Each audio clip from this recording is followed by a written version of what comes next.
Hello everybody and welcome back to another video for the day. We're going back into r/Am I the Devil? Because, yeah, some people really do be douchebags and don't see that. But if you guys would love to be absolutely amazing, show your support and see more videos like this one in the near future, be sure to hit that like button, leave a comment down below to start up them wholesome internet discussions, and if you guys have not already, subscribe to the channel and turn on the notifications. My wife, 34F, left me 35M because I was racist to her, and I can't get her to come back. Can I recover from my mistakes? A long post alert, sorry for the brain dump, I just really need help saving my family. I sincerely feel that our problem started on Reddit, so I feel that it is only right to come back here to see if you can help me solve this mess that we made. So, a few years ago, my wife came to Reddit for advice navigating a culture clash. You can read her OG post at this link. In retrospect, the responses she got were awful, rude, and many racist. My wife is from Zimbabwe. I am Swiss, and we met while at university in my country. I fell for her instantly. Truthfully, I had never seen anyone so beautiful. She was kind, so incredibly intelligent, and has this gravitational pull to her. We started off as friends, but we eventually began dating and got into a steady relationship. I wanted to marry straight away, but she had career ambitions that she wanted to meet before she was married. At the time of the Reddit post, I was going through some stuff. In truth, I knew the expectation of Aurora was on everyone who would marry her, and I had been saving for that alongside her engagement ring for years. I had gotten into a fight with my brother before she asked me about setting a date for Aurora, where he'd said some nasty things about me being with a black woman, and how I was losing myself and my cultural identity due to the concessions I had made to be with my wife. It's why I reacted the way I did when she asked me about it, something I deeply regret to this day. After this show that was that post, we spent 3 months in couples counseling. She repeatedly told me that she didn't want to force me to do anything I didn't want to do. She said that she deserved to be with someone who enthusiastically embraced all parts of her, and if any part of me took issues with her culture, she asked that I bow out before I tied us together for life. I confessed that I knew all along about the Rura, and that I had prepared for it, but the conversation with my brother are what led me to say what I did. She was mad. I had allowed her to be mocked, ridiculed, and bullied by strangers online because I couldn't communicate with her. But we worked it through. We had a beautiful traditional wedding in her country, then another one in my traditions with mine. Her family was kind and welcoming, making many concessions for me as they had done since I met them. We planned on starting a family soon after we married, but she had always said that she wanted to have her babies back in her country so that they can have her family around her. We had agreed that this is what we would do. It's important to note that my wife doesn't really like living here. She says she hates living here. We lived in Sweden for much of our relationship, and many will know that people are on the cold side. She hated the food, the weather, struggled with the cold people. Her country's people are very warm and friendly, and for the last 2 years, she had to go on antidepressants because it was all a bit much for her. She asked me when we were going to move, and I asked for us to hang on for a while so I can finish a project I'm leading at work. We had fought about this in the past, but this time she just nodded at me, so I thought that she finally got it. That was over 18 months ago, and we didn't end up moving as I got promoted, and it became harder to walk away. Her grandma passed away, so I attributed it to her low mood on that. Our problems came when she asked me if I was having an affair with my colleague. This was when I got home late one evening and found her sitting in the dark. I had forgotten that she was making dinner for us, and to be honest, because I had a lot going on at work, and it just slipped my mind. I told her that colleague and I were working late, and I forgot. I'm sorry. She grew confrontational and told me that I was spending a lot of time with a colleague lately, and she's noticed her name on my phone more than a few times. She asked me if there was anything she ought to know. This is when I may have killed my marriage. I told her I didn't give her father a truck full of cattle for her to question me. This was my house, my wife, and if I wanted to have something on the side, that was nobody's business but mine. She looked like I had slapped her, and I could see her holding back tears. I don't know why I didn't drop to my knees and beg for forgiveness. Instead, I doubled down and told her to stop the theatrics. Here's the thing, I'm not having an affair of any kind with my colleague. We were really just heavily into this project we are both super excited about. I don't know why I couldn't just say that to my wife. She didn't come to bed that night, and I left early in the morning the day after and came home when she was asleep. This continued for days where I avoided her because I couldn't face the guilt. On the Friday, came home to a gift box that contained a positive pregnancy test and a long letter from my wife. I won't share all of it, but she said that she was going to tell me later the night I bailed on dinner. That and I had hurt her beyond measure with what I had said to her, and that she was no longer going to show her love for me through self-sacrifice. She told me that she doesn't consent to be in a polyamorous relationship, and since it's what I want, I should expect to receive divorce papers from her soon. She left her rings and house keys too. I had a panic attack. I was able to call for help before the worst of it came, but I spiraled. I had monumentally messed up and lost my wife and unborn child because of it. I tried to call her, but her phone was going straight to voicemail. I called her brother, who was short with me but assured me that she was fine. He wouldn't tell me more. I finally tracked her down after 2 weeks, and she had gone back to her parents in Zimbabwe. I can't follow her just yet because the project I've worked on for so long now is near completion and I can't walk away.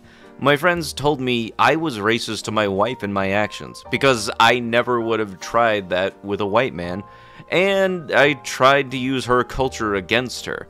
The fact that I wasn't even serious makes me more cruel apparently. She still won't speak to me. I have tried all avenues and she won't hear me out. I love her beyond measure, and I don't know how to get her back. Please help me. Edit. Okay, a lot of you think that I'm awful. It's hard to read, but oh well. I've taken your advice on board, and I'm going to follow her. I have booked a flight to Zimbabwe. I leave in 10 days. I'm going to apologize and try to make her understand. No one seems to be thinking of the child she's carrying, my child, when they say I should leave her alone. I won't do that. It's sad that I've missed out on the joy of finding out we are finally having the baby we have so wanted. But I'm going to go and fix this so I can get back my wife and our family on track. Dang, dude, you really done messed up. But, you know, you don't see a lot of these ones where the person actually admits that they were the horrible person when towards the end. But still, the whole, if I'm going to cheat on you, that's none of anybody else's business. Yeah, you kind of burnt that bridge right then and there. Am I the a-hole for saying my portion of the inheritance is too small? My brother, 50, is mom's favorite, and my sister, 47, is second. I, 49F, come in last. Mom would never intentionally treat us differently, but she always had just a little more time, patience, and even money for the other two.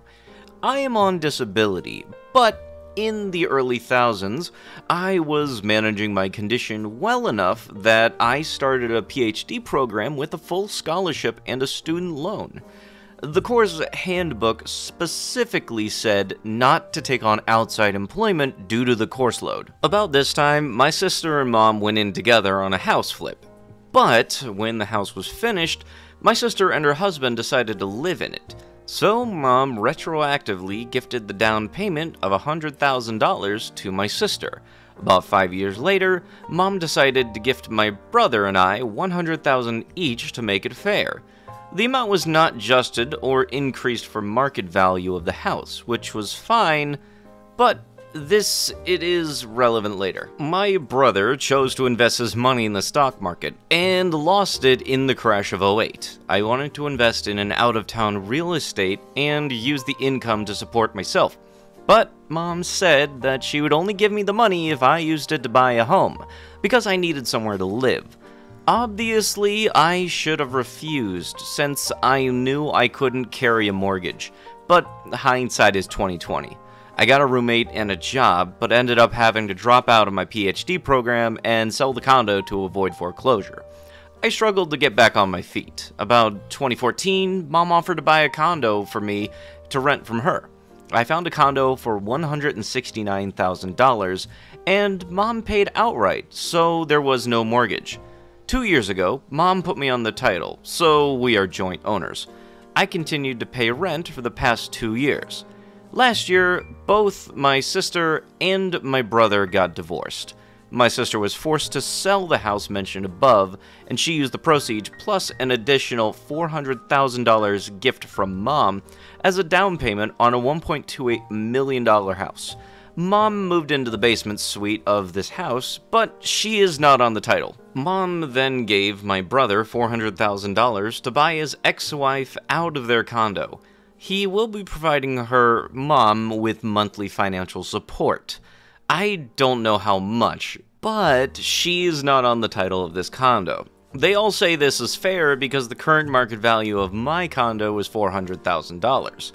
This is not about the money. This is about how I get treated differently than my siblings. I feel like they see me as a family loser that can't be trusted with money because I just squander it if I had it anyways. The increase in market value of my condo over the past 8 years was by far the largest factor in the increase in Mom's net worth over that time period. This was not an accident. I know how to pick real estate. I'm just so tired of trying to protect my self-esteem from my family. Am I the a-hole? Please ask for any clarification or additional details. From what I've seen, and I'm fairly certain I read that right, every single kid in your family, in the family that you're in right now, you and your 2 siblings, were all given the exact same offer. You're the only one that turned it down, and you're wondering why your results turned out differently. Yeah, no, you're very much the a-hole on this one. Oh no, I wanted more money. Also, one thing that doesn't check out is the fact that you said you started out a PhD with a loan. Last I checked, if you're on a scholarship, you don't have a loan. Also, you're calling all of this inheritance, and they're not dead. Am I the a-hole for wearing white to my lesbian friend's wedding? Hey guys, I'm a bit torn up right about now, as my friends are very upset at me, yet I feel as though I did nothing wrong. Throwaway, as almost all parties use Reddit and fake names for privacy. A bit of context, I, F27, met my best friend Grace, F25, in high school. We went to college together and shared a dorm with the other girls, with Sarah, F25, who Grace suggested. 2 years into college, Grace comes to me in private and said that she had something to tell me and hoped that I wouldn't judge her. She was into women, and her and Sarah had been dating for over 3 years. I was a bit shocked, considering we tell each other everything, but I fully supported her and her girlfriend. About a year ago, Grace wanted to propose to Sarah, and I helped with everything. It was so cute, and Sarah said yes. Though, through the planning, I kept asking Grace who her maid of honor was, and she kept dodging my question. Turns out, Sarah didn't want me in the wedding at all. I was crushed, as I thought that not only was I Grace's best friend, but Sarah's friend too. Grace told me I wouldn't fit Sarah's aesthetics that she had planned, and I wasn't allowed in. I asked what that meant, and Grace said Sarah wanted the wedding party to dress more masculine, and I was too feminine to fit in. To make it up to me, Grace said that if I wasn't in the wedding party, I would be allowed to dress as fancy as I wanted. I was really sad, but I accepted her wishes. I spent the next while looking for a dress to wear and found an absolutely beautiful dress. I loved and showed Grace, and she did too. The only problem is, I didn't realize until it was time to order was that it only came in white. I had my heart set on the dress, and since the bridal party and both brides would be wearing suits, I didn't see a problem with the color. The day of the wedding, I got weird looks, but it wasn't a problem until Sarah saw me. She was fuming. She wouldn't talk to me and kept Grace away from me. Right before the ceremony, some girl in the bridal party dumped a glass of red wine on my back. I was upset and confronted Sarah. I told her what I said above, that they weren't in white dresses, and nowhere did it say not to wear white, and if she really had a problem with it, they could have asked me to leave. There was no reason to be childish and ruin my new expensive dress. She said it is common sense, and I was the childish one for wearing white as retaliation to not being in the bridal party. I said that wasn't it, and that I was hurt, but I'd never try and get revenge. Grace told me I could dress up nice like I usually do, and that's what I did. Sarah told me that she doesn't want to talk to me, and told me to leave before she made me. I told her I would, as long as the girl who dumped the wine would pay to clean the dress. She dismissed me and kicked me out. I went home that night, and people were blowing up my phone many times and told me that I was a POS for what I did, though I had a few friends reach out to me and say that they understand and thought that it was childish to purposefully stain the dress instead of talking it out like an adult. A white dress to a wedding. Yeah, it's not like that's traditionally something that only one person is supposed to wear, you know, one of the people getting married. Oh no, they're in suits this time. This means I am totally justified in, you know, walking around that common sense rule. My father was recently diagnosed with dementia and has been hiding a dark secret that I recently found.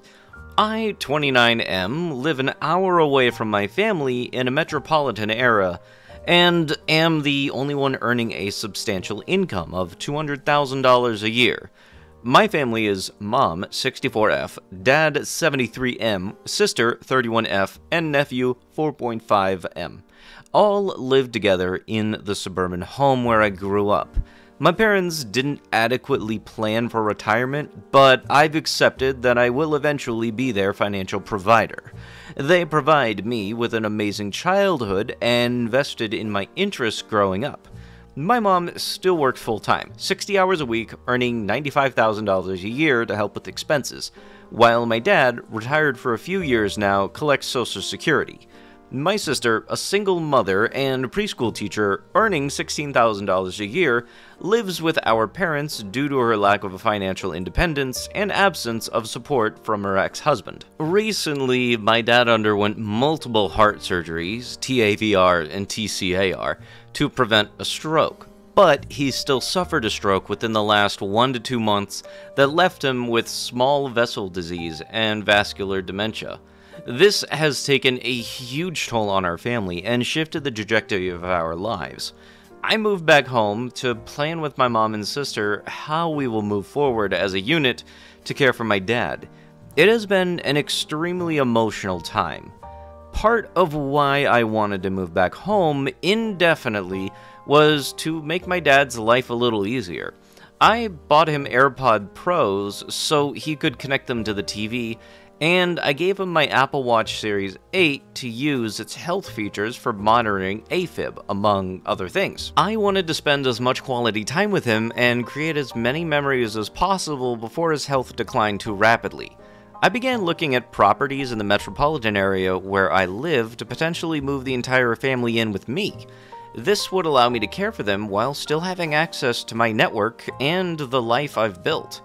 I quickly realized that I would probably need to combine financial assets with my parents or co-sign to get a property suitable for our needs while still allowing me some personal space. When discussing their financial assets, my mom said that she had $170,000 in an IRA, and my dad revealed that he had $100,000 in a brokerage account, which he hadn't reinvested since pulling it out after the virus crash. While resetting his watch one evening, I noticed him swiping and deleting messages. which made me suspicious because he doesn't have many friends outside of our immediate family. While accessing his recently deleted messages, I discovered a long message chain from the past month with a redacted handler, including pictures of different girls and locations to meet them. I also accessed his brokerage account and found out that only $66,000 remaining, with several withdrawals of $3,000 since last summer before his surgeries and recent diagnosis. I'm struggling to process this.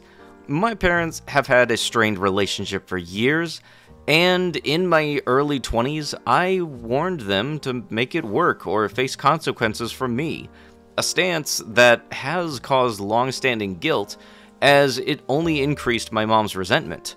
She has always been a breadwinner, while my dad spent as if their money was solely his, never allowing her to comfort or treat herself due to ongoing financial burdens. I feel like an absolute train wreck. My dad was a good father growing up, but has not been a good husband or family member for years. Given his recent diagnosis, I'm conflicted about his remaining cognitive abilities. My plan is to cover him privately and talk about what I discovered, and then insist that he be the one to inform my mother, putting the decision-making power in her hands. I would appreciate any guidance, feedback, or questions that can help me navigate through this difficult situation. TLDR, father got diagnosed with dementia, family came together to support him, all the while he's been seeing expensive redacteds.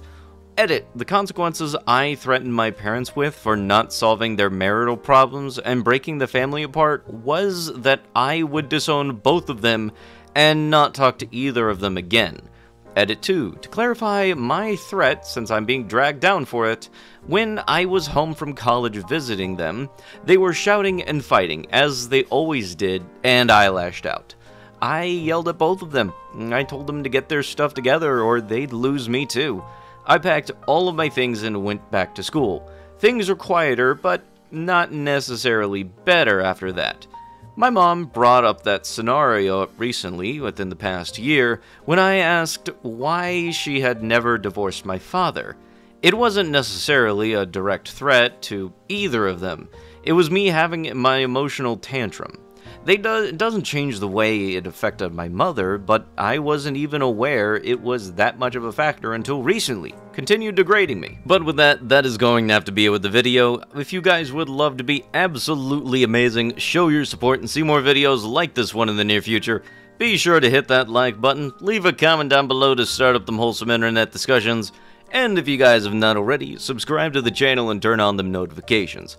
And I'll be sure to see you guys in the next one. Thank you so much for watching, and bye-bye!